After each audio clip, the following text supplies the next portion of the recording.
سورہ بقرہ آیت نمبر 212۔ آپ حضرات کے پاس پیج نمبر ہے 63۔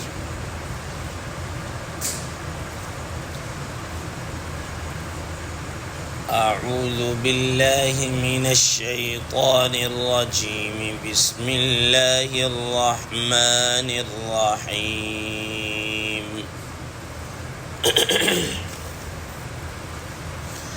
كان الناس أمة واحدة فبعث الله النبيين مبشرين ومنذرين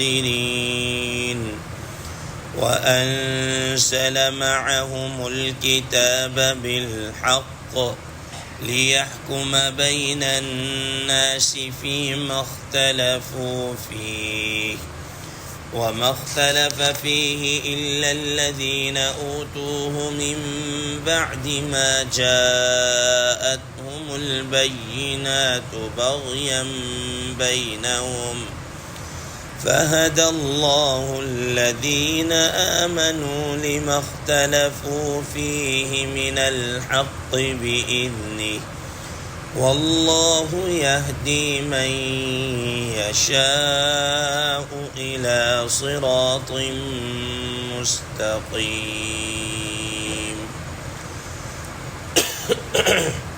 صدق الله العظيم۔ اللهم صل على محمد النبي الأمي وعلى آله وسلم تسليما كثيرا كثيرا۔ محترم سامعین کرام، اس آیت مبارکہ کا ترجمہ اللہ تبارک و تعالی ارشاد فرماتے ہیں، کان الناس امۃ واحدہ، لوگ پہلے زمانے میں یا ایک زمانے میں ایک ہی طریقے کے اوپر تھے، ایک ہی ملت کے اوپر تھے، امت واحدہ تھے۔ فبعث اللہ النبیین مبشرین ومنذرین، پھر جب ان میں اختلاف ہوا تو اللہ تبارک و تعالی نے انبیاء علیہم الصلاۃ والسلام کو، پیغمبروں کو بھیجا جو خوشخبری سنانے والے تھے اور ڈرانے والے بھی تھے۔ وَأَنزَلَ مَعَهُمُ الْكِتَابَ بِالْحَقِّ، اور ان کے ساتھ کتاب بھی صحیح طریقے سے نازل فرمائی۔ لِيَحْكُمَ بَيْنَ النَّاسِ فِيمَا اخْتَلَفُوا فِيهِ، تاکہ لوگوں کے درمیان میں فیصلہ کریں ان چیزوں کے بارے میں جن میں وہ اختلاف کرتے رہے۔ محترم سامعین کرام، یہاں تک کل ہمارا درس ہو چکا تھا، یہاں تک ہمارا ترجمہ بھی اور درس بھی ہو چکا تھا۔ آج ہمارا درس یہاں سے شروع ہوگا۔ وَمَا اخْتَلَفَ فِيهِ إِلَّا الَّذِينَ أُوتُوهُ مِن بَعْدِ مَا جَاءَتْهُمُ الْبَيِّنَاتُ بَغْيًا بَيْنَهُمْ، اور ان میں اختلاف نہیں کیا مگر ان لوگوں نے جن کو کتاب دی گئی ہے، باوجود ہے کہ ما جاءتهم البینات، کہ ان کے پاس واضح دلائل، واضح نشانیاں آ چکی تھی، بغیم بینہم، اور اس اختلاف کی وجہ بھی آپس کی سرکشی ہے، باہمی ضدی ہے، ضد اور عناد کی وجہ سے اختلاف کیا۔ فَهَدَى اللَّهُ الَّذِينَ آمَنُوا لِمَا اخْتَلَفُوا فِيهِ مِنَ الْحَقِّ بِإِذْنِهِ، تو پھر اللہ تبارک و تعالی نے اہل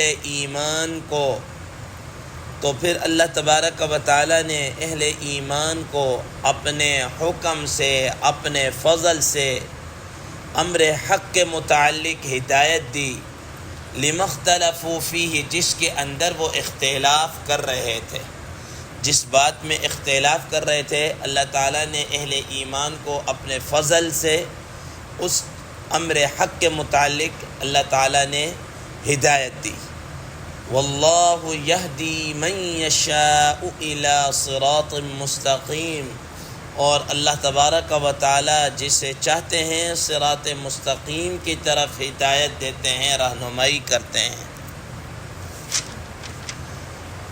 محترم سامعین کرام، جیسا کہ اس آیت کے ابتدائی حصے کے متعلق کل آپ حضرات کے سامنے یہ بات آ چکی کہ لوگ اس سے پہلے ایک ہی ملت کے اوپر تھے، ایک ہی دین اور ایک ہی شریعت کے اوپر تھے، اور یہ آپ حضرات کے سامنے یہ بات آ چکی کہ یہ کون سے زمانے اور کس وقت تک لوگ ایک ہی طریقت اور ایک ہی شریعت کے اوپر، ایک ہی ملت کے اوپر رہے، پھر ان کے درمیان میں اختلاف کب شروع ہوا، کب یہ لوگ توحید سے ہٹ کر شرک اور بت پرستی کی طرف چلے گئے، اس کے متعلق کل گفتگو ہو چکی۔ اب یہاں تک کہ چلتے چلتے رسول اللہ صلی اللہ تعالیٰ علیہ وسلم کے زمانے تک بھی یہ لوگ آپس میں باہمی اختلاف کرتے رہے۔ محترم سامعین کرام، اب آیت کے اس حصے میں اللہ تبارک و تعالیٰ فرما رہے وَمَا اخْتَلَفَ فِيهِ إِلَّا الَّذِينَ أُوتُوهُ مِن بَعْدِ مَا جَاءَتْهُمُ الْبَيِّنَاتُ بَغْيًا بَيْنَهُمْ۔ اللہ تعالیٰ فرما رہے ہیں کہ اس میں سب سے زیادہ جو اختلاف کیا ہے وہ اہل کتاب نے کیا ہے، اوتوہ، جن کو کتاب دی گئی ہے۔ حضرات مفسرین کرام رحم اللہ فرماتے ہیں کہ اس سے مراد اہل کتاب یعنی یہود و نصارہ ہی ہیں، اور انہوں نے اختلاف کب کیا؟ جب ان کے سامنے واضح دلائل، واضح نشانیاں سب کچھ آ چکی، اس کے بعد اختلاف کرنا شروع کر دیا، اس کے باوجود انہوں نے اختلاف کرنا شروع کر دیا۔ ہونا تو یہ چاہیے تھا کہ جب ایک چیز کے متعلق ہدایت آ چکی، ایک چیز کے متعلق رہنمائی آ چکی، ایک چیز کے متعلق واضح دلیل آ چکی، تو اب اس کو انسان مان لے، لیکن انہوں نے نہیں مانا۔ آپس کی ضدم زدی یا حسد اور عناد کی وجہ سے انہوں نے نہیں مانا۔ اب یہ کون سے دلائل ان کے پاس آ چکے تھے اور کس وجہ سے انہوں نے مانا، کون سی ضد تھی، اس کے متعلق حضرات مفسرین کرام رحم اللہ فرماتے ہیں کہ دیکھیں، اگر آپ تھوڑا سا پس منظر کے طور پر یہ بات ذہن نشین رکھیں تو اہل کتاب یعنی یہود اور بنی اسرائیل یہ کہاں سے چلے تھے اور مدینہ منورہ کے اندر آ کر انہوں نے ڈیرا لگایا۔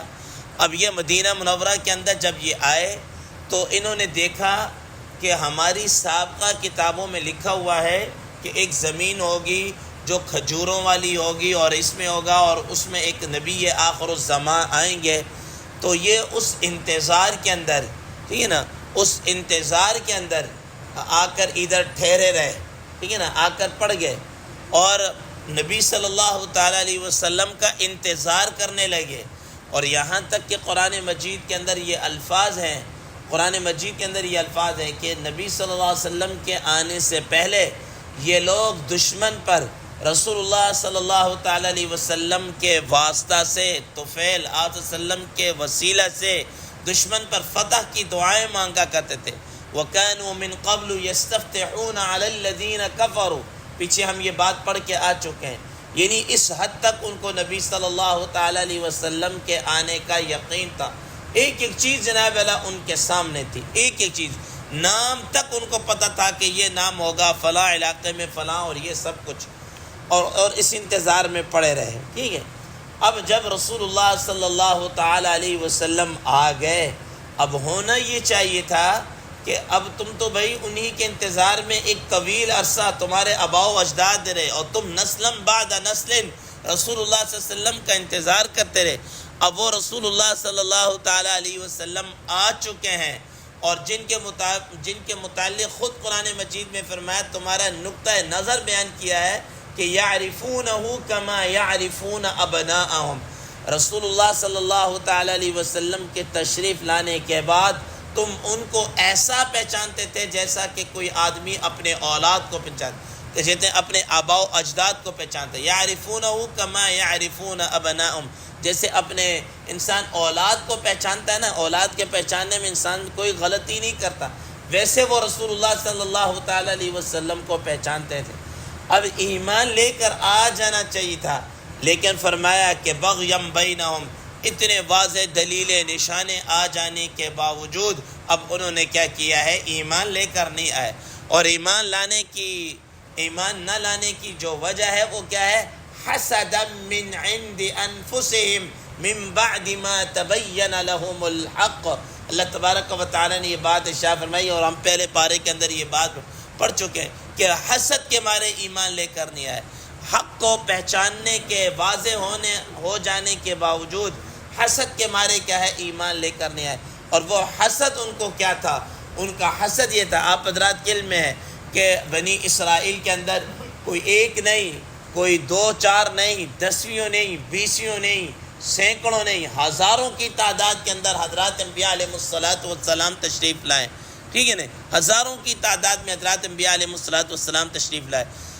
اب ظاہر ہے کسی قوم کے اندر ایک نبی بھی آ جائے نا تو اس کی فضیلت کا کیا کہنے ہیں، ٹھیک ہے نا۔ تو اب یہ تو یہی سمجھ لیتے ہیں کہ ہم تو اللہ کے پسندیدہ اور چنے ہوئے لوگ ہیں کہ ہمارے اندر اللہ تعالیٰ نے حضرات انبیاء علیہ السلام کو مبعوث کیا، اور وہ سمجھتے ہیں کہ ہم سے بڑھ کر تو کوئی ہے ہی نہیں ہے۔ آج بھی اگر آپ یہود کا طریقہ اٹھا کر دیکھیں، یہود کے متعلق اسٹڈی کریں نا، تو وہ آج بھی اس بات کے اوپر وہ بزید ہیں اور گھمنڈ رکھتے ہیں کہ ہم اس کائنات کی افضل ترین مخلوق ہیں، ہمارے جیسا کوئی نہیں ہے، ہم سب سے بڑھ کر ہم سے بہتر ہے، باقی سب ایسے ہی ہیں، ٹھیک ہے نا، وہ اسی گھمنڈ کے اندر ہے، ٹھیک ہے نا۔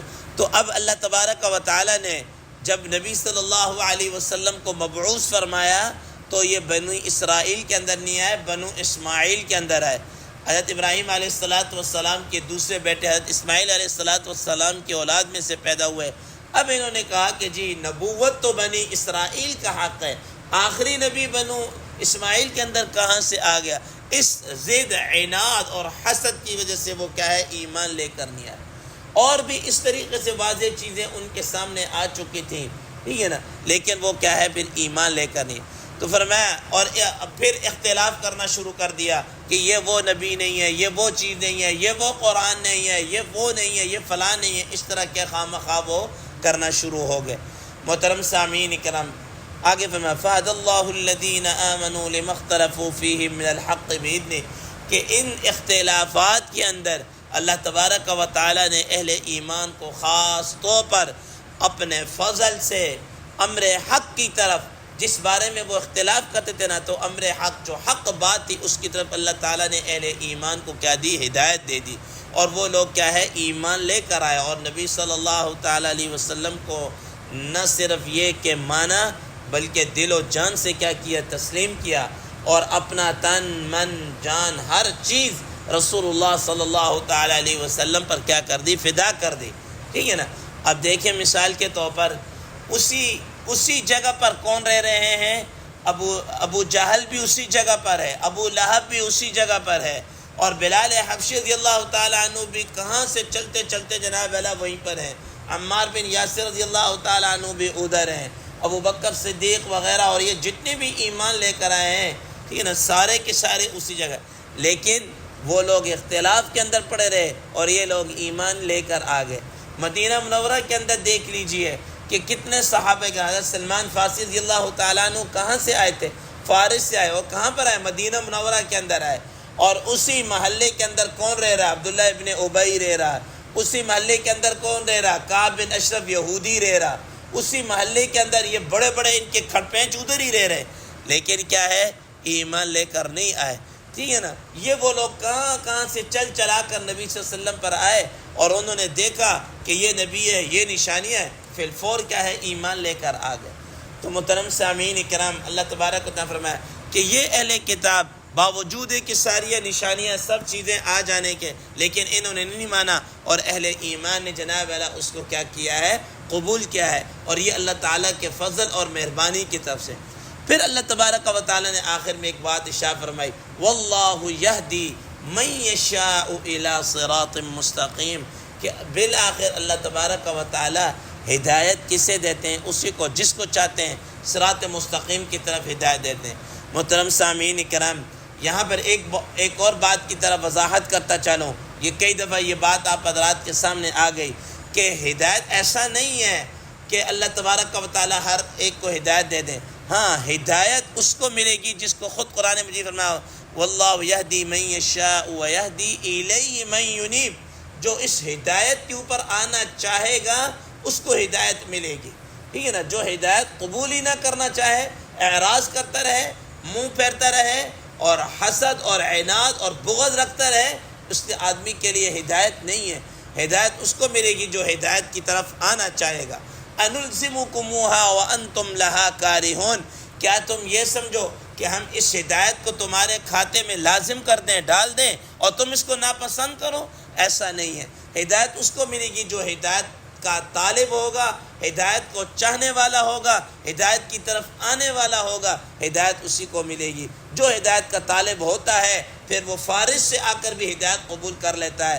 ہدایت کا جو طالب ہوتا ہے وہ حبشہ سے بھی آ کر کیا ہدایت کو قبول کر لیتا ہے. لیکن جو ہدایت کا طالب نہیں ہوتا وہ رسول اللہ صلی اللہ تعالیٰ علیہ وسلم کا قریبی عزیز ہو کر بھی کیا ہے پھر ہدایت نہیں مانتا. آپ حضرات نے کئی واقعات سنے ہوں گے. ابو جہل کتنی مرتبہ اس نے کہا یا قریش مکہ نے، کفار مکہ نے کتنی مرتبہ کہا اگر یہ معجزہ آپ ظاہر کر دیں ہم پکے ایمان لے کر آ جائیں گے. کیا ابو جہل نے نہیں کہا؟ کیا قریش نے کہا کہ یہ چاند ہے اس کے 2 ٹکڑے کر کے دکھا دیجیے ہم کیا ہے ایمان لے کر آ جائیں گے؟ کیا رسول اللہ صلی اللہ تعالیٰ علیہ وسلم نے اون ڈیمانڈ جو معجزہ ہے ان کی ڈیمانڈ کے اوپر ہے؟ کیا اقتربت الساعۃ وانشق القمر، کیا یہ معجزہ یہ شق قمر نہیں ہوا؟